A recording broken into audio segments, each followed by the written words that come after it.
ரொம்பவே டேஸ்டியான கருவாட்டு குழம்ப மண்பானையில செய்யலாமா? ஃபர்ஸ்ட் மிளகு, சீரகம், வெந்தயம் எல்லாத்தையும் நல்லா வதக்கிக்கோங்க. இது கூட கொஞ்சம் பூண்டும் சின்ன வெங்காயமும் சேர்த்து வதக்கிக்கோங்க.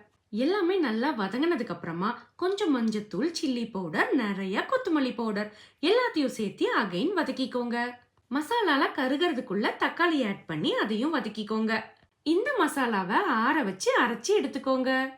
சில பேருக்கு கருவாடுனா சுத்தமா பிடிக்காது. ஆனா எங்களுக்கு ரொம்ப ரொம்ப ஃபேவரட். நெக்ஸ்ட் அகைன் ஆயில் சுடு பண்ணி கடுகு, கருவேப்பிலை, நம்ம கட் பண்ணி வச்சிருக்கிற கத்திரிக்காய் இது எல்லாத்தையும் நல்லா வதக்கிக்கோங்க. இதுல முருங்கைக்காய் ஆட் பண்ணாலும் இன்னும் டேஸ்ட் நல்லா இருக்கும். இப்போ நம்ம அரைச்சு வச்சிருக்கிற மசாலாவை ஆட் பண்ணிட்டு புளி தண்ணி ஆட் பண்ணிக்கணும். நெக்ஸ்ட் சால்ட்டும் தேவையான அளவு வாட்டர் ஆட் பண்ணிக்கோங்க. இப்போ நம்ம நல்லா வாஷ் பண்ணி வச்சிருக்க கருவாட்டை இதுல அப்படியே மிதக்க விட்டோம்னா ஒரு 5 to 10 மினிட்ஸ்லயே ரெடி ஆயிரும். சும்மா சொல்லல, ட்ரை பண்ணி பாருங்க. உங்க வீடு மட்டும் இல்ல, ஏரியாவே மணக்கும்.